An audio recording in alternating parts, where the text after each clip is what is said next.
A atração a seguir é recomendada para todas as idades.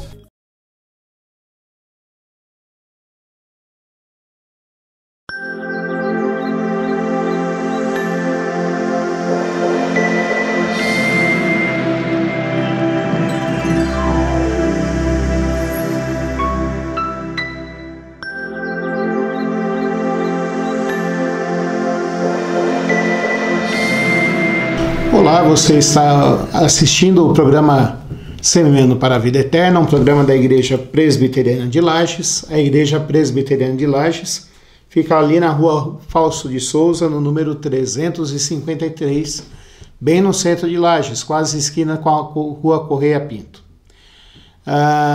Eu quero dizer que é uma alegria entrar na sua vida, né?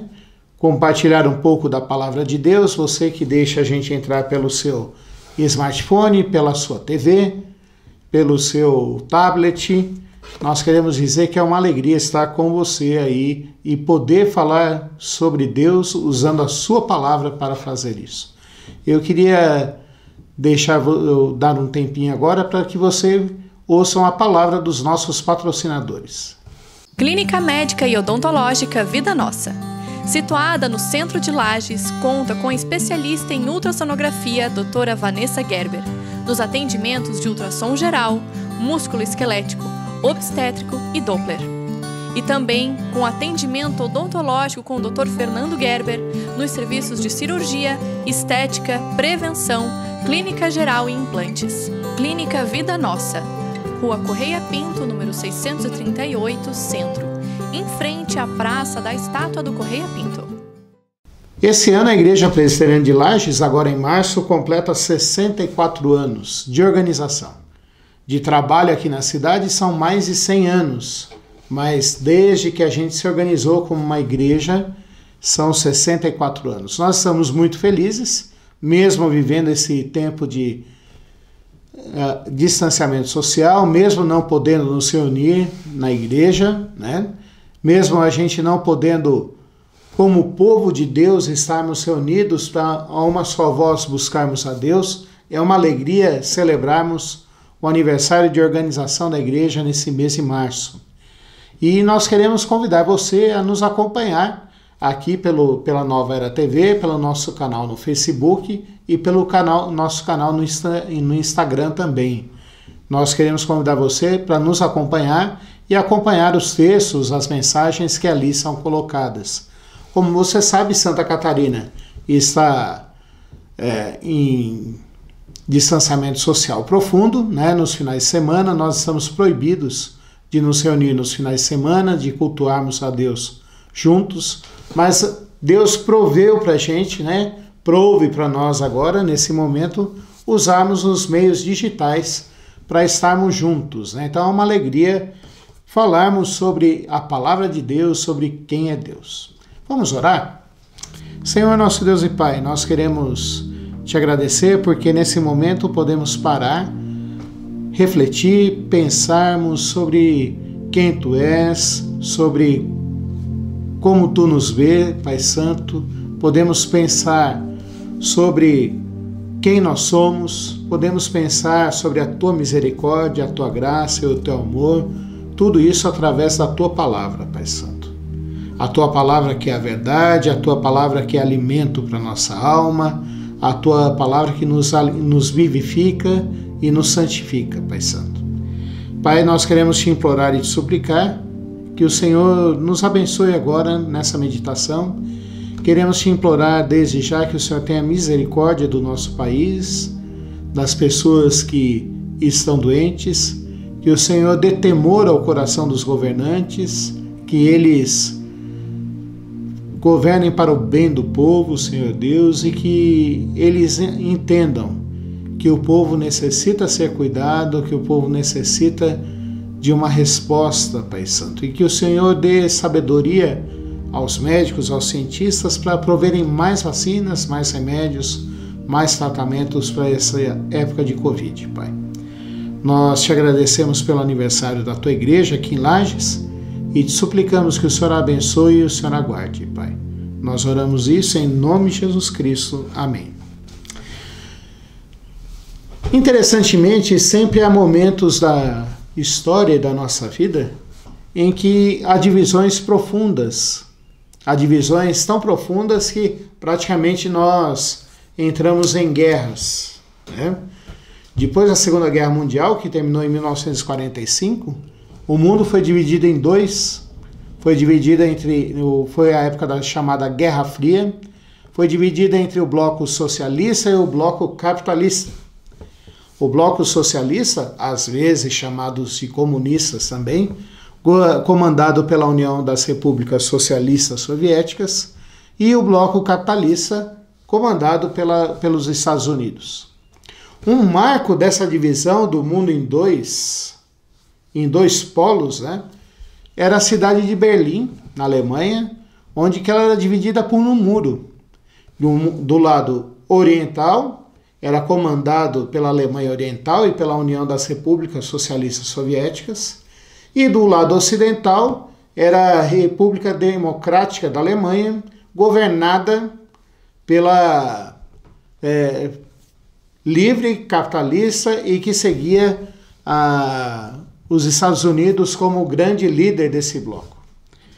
No ano de 1989, no dia 9 de novembro, caiu esse muro. A Guerra Fria já tinha acabado, não havia mais a divisão entre socialismo e capitalismo, entre comunismo e capitalismo. Não havia mais sentido ter um muro separando a cidade de Berlim em dois, separando a Alemanha em duas Alemanhas. Não havia mais sentido para isso. Esse muro caiu. E esse muro, ao cair, trouxe de novo alegria para famílias que foram divididas em duas partes desde 1945. Famílias que quase nunca se viam puderam se abraçar. Netos puderam ver seus avós. Tios puderam ver seus sobrinhos. Famílias voltaram a ter comunhão e a ter vida. E por que falar disso? Porque o texto bíblico que nós vamos pensar hoje fala justamente sobre isso, que é a igreja. Fala sobre os muros que foram derrubados por Jesus Cristo para reunir o seu povo. E nada melhor do que isso, ilustrar essa mensagem com esse exemplo do Muro de Berlim, para dizer que Jesus Cristo veio salvar e resgatar o seu povo. Não importa a raça, não importa a sua origem, não importa a sua cor, não importa de onde ele é. Jesus Cristo veio salvar e trazer todas essas pessoas para o seu corpo, que é a igreja, para o povo de Deus, para fazer parte da família de Deus, para ser edifício do Senhor. O apóstolo Paulo, em Efésios capítulo 2, dos versículos 11 até o 22, fala assim para nós: Portanto, lembrai-vos de que outrora, vós gentios na carne, chamados incircuncisão por aqueles que se intitulam circuncisos na carne, por mãos humanas, naquele tempo estáveis sem Cristo, separados da comunidade de Israel e estranhos às alianças da promessa, não tendo esperança, e sem Deus no mundo. Mas agora em Cristo Jesus, vós que estáveis longe, fostes aproximados pelo sangue de Cristo, porque Ele é a nossa paz, o qual de ambos fez um, e tendo derribado a parede da separação que estava no meio, a inimizade, aboliu na sua carne a lei dos mandamentos na forma de ordenanças, para que dos dois criasse em si mesmo um novo homem, fazendo a paz, e reconciliasse ambos em um só corpo com Deus, por intermédio da cruz, destruindo por ela a inimizade. E vindo evangelizou a paz a vós outros que estáveis longe, e paz também aos que estavam perto, porque por ele ambos temos acesso ao Pai em um Espírito.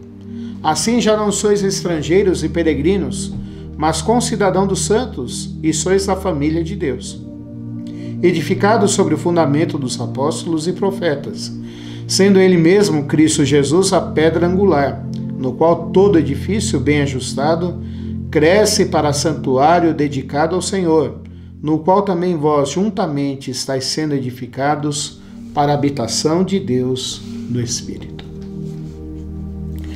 Primeira coisa que o apóstolo Paulo fala aqui, que Jesus Cristo, depois que ele nos mostra aqui, é que Deus, através de Jesus Cristo, chamou um povo para si. Um povo que antes estava longe de Deus, que não era objeto das bênçãos de Deus, não recebia da graça de Deus, mas que agora foi chamado para ser concidadãos do reino de Deus. Se alguma coisa que os judeus e o povo de Israel, lá no passado, se orgulhavam, era de ser o povo escolhido de Deus. E eles foram os primeiros a receberem os mandamentos de Deus. Eles foram escolhidos através de Abraão, Isaque e Jacó para serem o povo de Deus. Mas eles rejeitaram o Senhor. Eles não obedeceram aos mandamentos de Deus. Eles não cumpriram as ordenanças do Senhor. Eles receberam presente, mas não entenderam que juntamente com esse presente havia responsabilidade, havia também deveres. E o dever deles era de adorar somente ao Senhor. Que eles deviam buscar ao Senhor todos os dias. Que eles deviam andar conforme a vontade de Deus. É por causa disso que o apóstolo Paulo fala que aqueles irmãos eram circuncisos na carne, por mãos humanas, e não eram circuncisos de coração. O Antigo Testamento, o profeta Isaías fala que aqueles homens eram incircuncisos de coração. Porque no exterior aparentavam ser de Deus, mas no coração, que representava o centro da vida deles, que representava que eles, as suas vontades, que representava os seus desejos, suas emoções, eles não queriam adorar a Deus e não queriam estar longe de Deus, estar perto de Deus. É por isso que o apóstolo Paulo fala que nós estávamos separados da comunidade de Israel, estranhos às alianças da promessa, e que nós não tínhamos esperança e paz com Deus, e sem Deus no mundo. Mas Cristo Jesus veio para nos aproximar de Deus. Então a primeira característica da igreja aqui, e que marca essa visão gloriosa da igreja, é que nós estávamos longe de ser povo de Deus, mas Deus nos chamou para sermos o seu povo. Deus nos trouxe de longe para sermos o seu povo. Deus enviou Jesus Cristo para nos buscar e nos trazer de volta. E agora, em Jesus Cristo, nós fazemos parte do povo de Deus. Mas aqueles que antes rejeitaram a Jesus Cristo, o povo de Israel, aqueles que ouviram do Evangelho e que creram em Jesus Cristo, e que se entregaram a Jesus Cristo, também eram fazer parte do povo de Deus, agora não por causa da sua origem, não por causa do seu sobrenome, não por causa do sangue que corre em suas veias, não por causa do lugar em que nasceram, não por causa dos seus pais, das suas mães, não por causa do sinal externo que é a circuncisão, mas aqueles que creem em Jesus Cristo agora também fazem parte do povo de Deus. E porque os judeus que creem em Jesus Cristo, e porque creem em Jesus Cristo, agora os que eram gentios, que estavam longe das promessas de Deus, eu não tenho sangue judeu na minha veia, eu não tenho origem judaica, mas Jesus Cristo nos trouxe para nos unir e fazer um só povo. E o apóstolo Paulo usa aqui uma figura de linguagem tão linda, faz aqui uma metáfora tão linda, que diz que essa junção quebrou o muro que fazia separação, quebrou o muro que fazia separação, a parede de separação que estava no meio e que provocava inimizade entre nós. A segunda característica da igreja é que a igreja é um lugar onde que todos os povos, todas as pessoas que creem em Jesus Cristo fazem parte de um corpo só. Você já deve ter parado para pensar e refletir sobre como é bom ter uma família, como é gostoso fazer parte de uma família. ter filhos, ter pais, ter sobrinhos, cunhados, noras. Tem pessoas ao redor de você. Você já deve ter pensado como isso é bom. Mas tudo isso é porque você entrou numa família. Quando nós cremos em Jesus Cristo, nós entramos numa família muito maior. Uma família que nós não merecíamos. Nós somos adotados por Deus. Aliás, ele vai dizer aqui, né, que Jesus Cristo veio nos fazer um só, veio fazer com que você façamos parte do corpo de Cristo. Sejamos a noiva de Deus, ele vai falar mais para frente, a igreja é a noiva de Deus. E nessa nova família não há mais separação entre eu ser dos santos, entre eu ser da Silva, entre eu ser os meus bisavós, os meus avós virem da Itália, ou virem da Alemanha, ou virem da Suíça, ou virem da Polônia, ou virem de outro lugar. O que importa agora para mim, e o que importa para Deus principalmente, é que Ele quer fazer com que nós sejamos o seu povo, que nós sejamos o corpo de Cristo. E essa mensagem, essa visão, faz com que a gente reflita sobre como Deus nos vê, como Deus separa para a gente a sua bênção, para aqueles que creem em Jesus Cristo. Bênção não só de ser salvo, mas bênção agora de sermos uma família na fé. Nós não precisamos mais viver sozinhos. Nós não precisamos mais viver sem esperança. Nós não precisamos mais viver sem ter pessoas ao nosso redor para estarem juntos de nós nos momentos mais difíceis e nos apoiarem. Mas como igreja de Deus, nós somos resgatados para sermos um povo, o povo do Senhor. O apóstolo Paulo continua aqui dizendo que ele aboliu os preceitos da lei, a obrigação de cumprirmos a lei, no sentido de que só se cumpríssemos a lei seríamos salvos. Mas ele destruiu isso fazendo um novo homem em nós. A igreja é uma comunidade formada de pessoas que foram resgatadas por Jesus Cristo e que agora unidas formam o corpo de Cristo. E a partir desse convívio dentro da igreja, Deus quer fazer com que eu e você sejamos um novo homem para a sua honra e para a sua glória. Ele destruiu a inimizade que havia entre nós. A inimizade primeiro que havia entre nós e Deus, Jesus Cristo rompeu isso e nos reconciliou com ele. O apóstolo Paulo fala isso em 2 Coríntios capítulo 4. Mas ele também fala aqui para mim e para você, que em Jesus Cristo, nós que cremos nele, a pessoa que crê nele, não tem mais inimizade um com o outro dentro da fé. Nós podemos viver em paz uns com os outros e podemos viver baseados na cruz de Cristo. A igreja é a comunidade da cruz. Não há um símbolo maior que represente a igreja cristã do que a cruz. Às vezes nós queremos criar outros símbolos. A nossa igreja, por exemplo, adota a sarça. É o símbolo da igreja presbiteriana, no sentido de que, mesmo que consumida, mesmo que sendo renovada, nunca se acaba. Nós podemos adotar outros sinais, mas o que distingue a igreja do mundo, de outras organizações, de outras sociedades, é a cruz de Cristo. E o apóstolo Paulo continua aqui dizendo para nós, que Jesus Cristo evangelizou a paz não só para nós que estávamos longe, mas também ele evangelizou a paz para aqueles que eram judeus e precisaram crer em Jesus Cristo.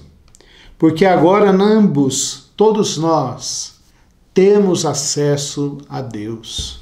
E o apóstolo Paulo usa aqui uma expressão que demonstra carinho, que demonstra intimidade, que demonstra amizade. Ele fala aqui: por ele ambos temos acesso ao Pai em um Espírito. Se alguma pessoa que nós temos sempre acesso à nossa família são nossos pais. Às vezes eles podem estar cansados, às vezes eles podem estar preocupados com outras coisas, mas sempre que nós precisamos falar com um pai e uma mãe, nós ouvimos. Eles estão lá para nos ouvir. O apóstolo Paulo usa essa expressão para dizer que a igreja é aquela que tem acesso direto a Deus. Não é que a gente seja o representante entre Deus e o mundo, não. Mas nós temos acesso a Deus através de Jesus Cristo, através do Espírito Santo que habita em nós. E a partir daí o apóstolo Paulo começa aqui em Efésios capítulo 2, dos versículos 19 até o 22, dizendo essa nova identidade que nós temos em Jesus Cristo, porque pertencemos à igreja. Ele vai falar aqui que nós não somos mais estrangeiros. E sempre quando eu vou preencher algum papel aqui, para fazer inscrição, para abrir uma conta corrente, para fazer qualquer coisa, aparece lá nas fichas: você é naturalizado? Qual o teu número de registro de nacionalidade estrangeira? Nós temos aqui no Brasil, para os brasileiros como eu e muitos que estão me ouvindo, o RG. Mas para os estrangeiros é o RNE, Registro Nacional de Estrangeiros. Nós não somos mais assim. Agora, nós pertencemos à família de Deus, como ele vai falar agora, mas nós também somos concidadãos dos céus. A nossa pátria não é mais aqui. E essa é um ponto que a igreja precisa lembrar e que você que está nos ouvindo, que ainda não crê em Jesus Cristo, precisa entender. Para ser um cidadão dos céus, para ter um novo nascimento, para ter um novo RG, você precisa crer em Jesus Cristo. O apóstolo Paulo continua aqui dizendo que nós somos família de Deus. Para quem antes vivia longe, para quem dizia que vivia seguindo a Deus, mas na realidade não agradava a Deus, agora Jesus Cristo morreu por nós e nos uniu para sermos cidadãos de Deus, dos céus, e para sermos família de Deus. Na igreja, eu tenho um novo pai, tenho uma nova mãe, tenho irmãos que me dão aconselho, que me dão alento, que me estimulam, que me fortalecem e fazem eu continuar progredindo na fé, para a honra e para a glória de Deus. Por quê? Porque nós somos fundamentados. O nosso fundamento não é em nós mesmos. A igreja não pode ser fundamentada simplesmente na opinião de um homem, mas a igreja tem que ser fundamentada sobre a palavra de Deus. É o que o apóstolo Paulo vai dizer aqui, no fundamento dos apóstolos e profetas. A igreja é fundamentada sobre a palavra de Deus. Essas ideias, essa doutrina é tão linda, porque mostram que a igreja não depende de si mesma, mas a igreja é fruto da graça e da vontade de Deus. Deus fundou a igreja, Deus cuida da igreja. E o apóstolo Paulo vai dizer aqui, vai colocar aqui outra metáfora, dizendo que nós somos edifício de Deus, que vai sendo edificado por Deus para demonstrar a sua honra e sua glória e onde ele habita. Claro que o apóstolo Paulo aqui não está falando do templo, mas o apóstolo Paulo está falando aqui de nós, pessoas que congregamos como família de Deus, como cidadãos de Deus, como um só povo de Deus. Eu quero deixar essa mensagem para você hoje aqui, para você refletir e pensar como que a visão de Deus para a sua igreja e para os salvos é muito maior do que a gente pensa.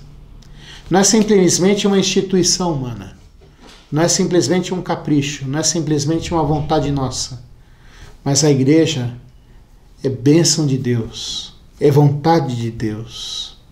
E Deus tem um carinho e tem um projeto muito especial para a igreja, para nos unir como um povo só, para quebrar barreiras, para acabar guerras, para fazer com que eu e você agora sejamos o seu povo, sejamos a sua família e sejamos o seu edifício. Vamos orar? Senhor nosso Deus e Pai, nós te imploramos que o Senhor nos abençoe, que o Senhor cuide da tua igreja aqui em Lages, cuide dos irmãos que estão ouvindo essa mensagem e de todos que estão ouvindo essa mensagem. Que o Senhor cuide da nossa cidade, Pai, para a tua honra e tua glória, Senhor Deus. Abençoa a tua igreja que comemora mais um aniversário. Que venham muitos, Senhor Deus, até Jesus Cristo voltar. E que a tua igreja continue trabalhando firme, entendendo o teu propósito para ela, Senhor Deus. É isso que nós te imploramos e te suplicamos em nome de Jesus Cristo. Amém. Deus te abençoe. Pense nessa mensagem. Abro a janela, vejo o dia amanhecer. O sol no horizonte faz a escuridão desaparecer.